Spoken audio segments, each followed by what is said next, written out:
Dalton's Prominent Beard has arrived for Thanksgiving. Welcome, Dalton's Prominent Beard. Oh, well, there's Dalton right behind his beard. I didn't even see you there. Welcome, Dalton. Hey.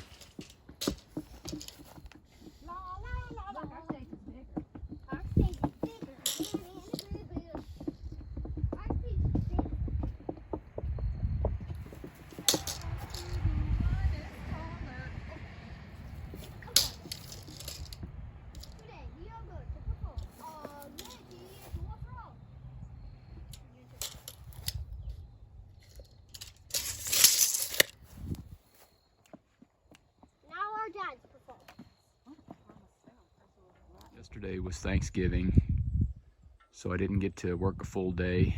I did get started. I got a few slabs cut, and they're looking great. The sapwood on the sides is punky, but the hardwood is in perfect shape. So I just break off the white sapwood on the side, just knock it off with a rubber mallet, and that way you don't have to deal with it after it's dried. You know, you do lose some width. This slab here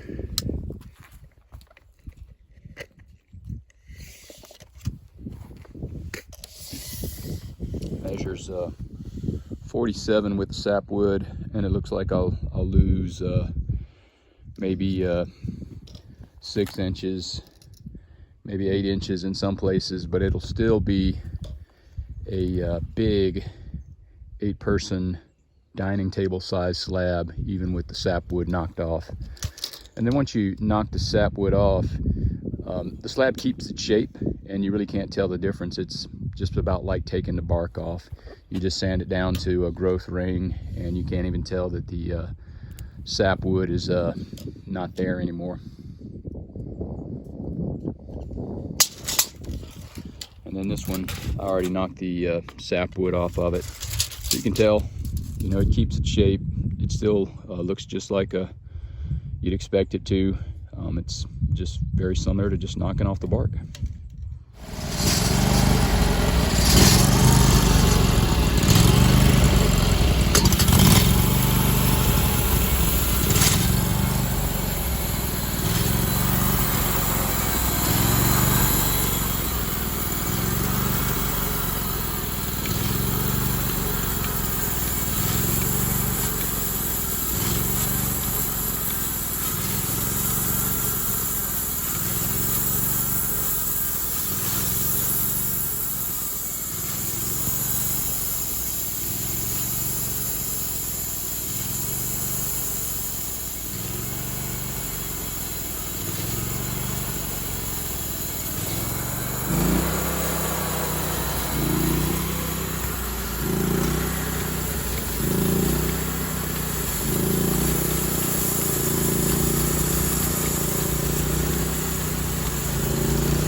So here's a demonstration of how and why you want to get rid of the sapwood on this white oak log. These white oak logs sat around for years before I could get around to cutting them. This tree did blow down, by the way, and it was a very large tree. This particular log was the third log up. That was the base log. This was the next log up, and then this was the third log up. And so that means the base bottom of this log was 20 feet in the air. So if you can imagine, that was a very, very large white oak tree. And it sat there before a few years before I found out about it. And so it's sitting for a very long time. The sapwood on the outside tends to rot very easily. The heartwood of white oak, you can't hardly rot it. They make ships and fence posts out of white oak. So it can sit around for very many years and look like it was cut yesterday. But the sapwood is a different story. It rots pretty easily. And so I'm just going to get rid of the really soft sapwood by knocking it off with the mallet, and that way I don't have to deal with it later.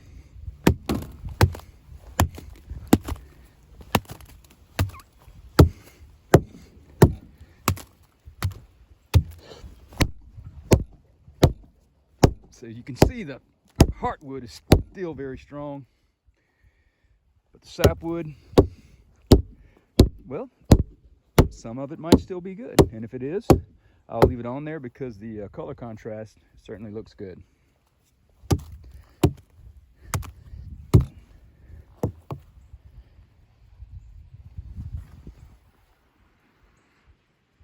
Okay, so I've knocked off all of the sapwood that wanted to come off with a lot of force on both sides of this slab.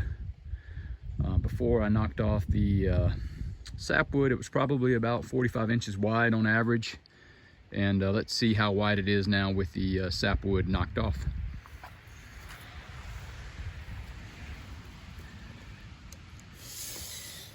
All right, 44, 39,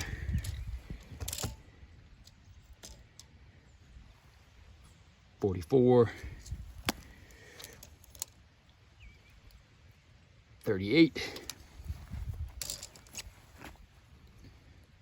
and 42. So this is still a very large dining table size slab, and as you can see, I probably got 4 to 6 more exactly that size to come from this same log. These are cut at 2.5 inches thick, so if they're not particularly flat or they start to warp during the drying process, then there's plenty of excess to take off to end up with a slab that's 2 inches thick. To give you an idea of how straight and flat this machine cuts, I put this level on the slab there, and you can see that from side to side it's very flat. Got a little bit of deflection there, so probably a 1/4 inch of deflection there, about 1/8 of an inch of deflection there. Whenever you get to a knot like this, a big knot like this that has the grain going in different directions, the blade tends to want to dive down, and so you can see here that I've got about a 1/4 inch of deflection where it sort of followed the grain of the wood down, and then it came back out and went back to the original height. Again, I cut these at 2.5 inches, so it's not that hard to end up with a slab that is 2 inches thick and completely flat. So with that last cut, we've definitely made it down to the widest part of the log. The next few slabs are going to be extremely wide. This one, I've knocked off the sapwood, and so I just wanted to show you how wide it is after the sapwood has been knocked off. 44, 40, 45, 45, 40, 41, 45. And that is an extremely wide, over 8 foot long, white oak, live edge, 8-person dining table. And you can see I've got several more just like it to come. Well, that's all for today. If you like seeing gigantic logs sawn into slabs, please like and subscribe. In coming videos, I'll do a full tour of my custom built DIY wide cut sawmill. It'll cut up to 52 inches wide. I'm reaching its capacity with these logs almost. They're 48 inches wide. The biggest one down there is 63 inches wide on one end and 48 on the other. Soon I'll also do a tour of my of course DIY solar wood drying kiln. If people tell you that solar kilns don't work, they are wrong, because I have consistently dried wood down to 6% moisture content. It's all about relative humidity. It doesn't matter what the humidity is outside. This kiln is located in north central Alabama, and the humidity here is very high, and I have dried load after load down to 6% in as little as 2 months. So if anyone tells you that solar kilns don't work, they do not know what they're talking about, or they just didn't do it right.